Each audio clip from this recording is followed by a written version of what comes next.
Hello friends, in this video we are going to discuss about the most important topic, principles of child development. I hope everyone are now familiar with the concept of development and growth which we discussed in the last video. What is child development? Child development. When we hear this word, it attracts the attention of everyone, and it is also very important to learn in detail about child development. Child development refers to the biological, psychological and emotional changes that occurs from birth till adulthood. And as discussed in chapter 1, the term development is qualitative.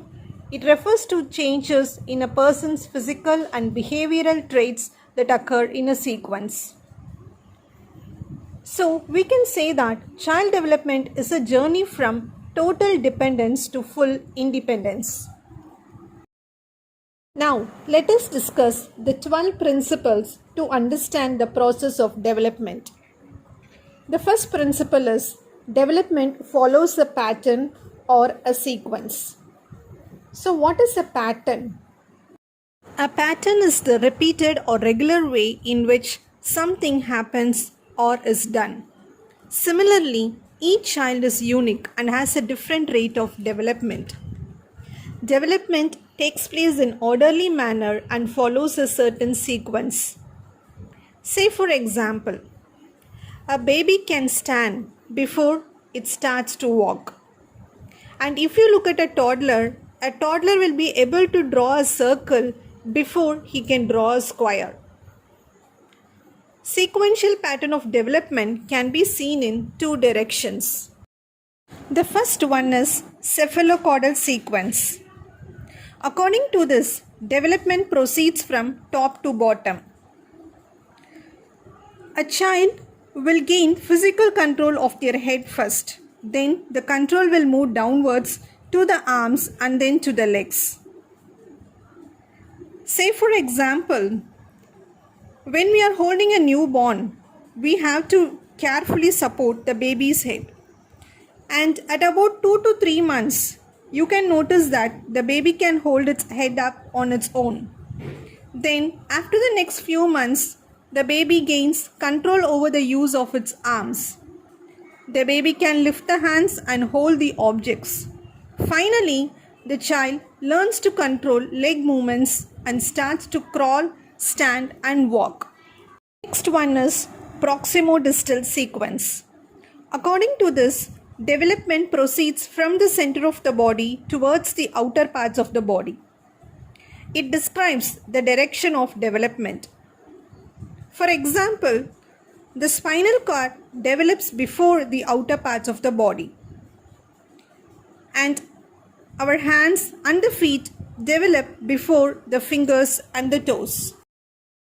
The second principle is development involves change. Development involves a progressive series of changes that begin at conception and continue throughout life. The human being is never static.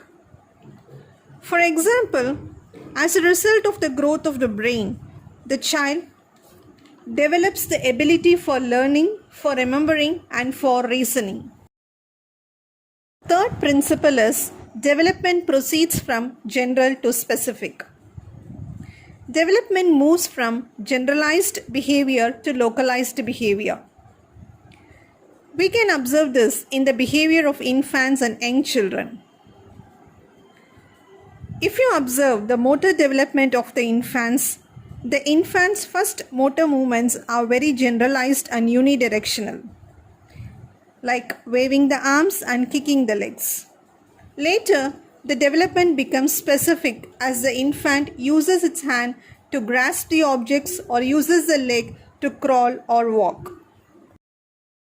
The fourth principle is development is correlated or integrated. Physical, mental, social and emotional development are related to one another. If you observe a child who is healthy, you can notice that the child will be socially and emotionally stable. The next principle is development is a continuous process. From this, we can understand that development does not happen in leaps and bounds. It is a slow and continuous process. It takes place at a regular pace. The next one is development of individuality. Interaction between heredity and environment leads to individual differences in the developmental pattern. Individual differences occurs naturally by genes, and it can also be influenced by environmental factors. The seventh principle is development occurs at different rate for different parts of the body. Brain attains its full maturity around the age of 6 to 8 years. Legs and hands reach their maximum size in early adolescence. From these examples, we can understand that all parts of the body do not grow at the same rate during the same time interval. Development is predictable. Most children will develop at the same rate and at about the same time as other children.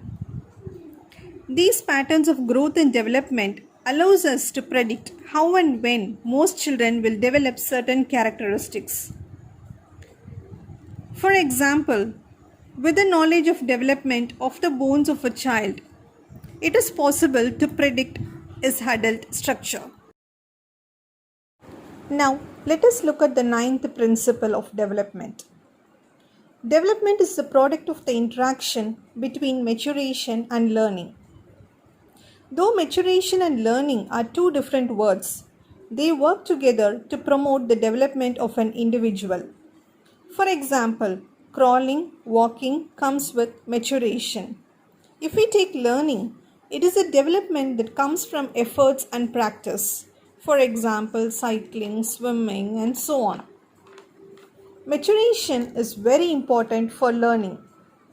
Before we learn anything, our sensory, motor, and nervous structure should attain maturity. For example, a child can't write or draw until he has developed the motor control to hold a pencil or crayon. The 10th principle of development is development proceeds stage by stage. Each stage of development has unique characteristics.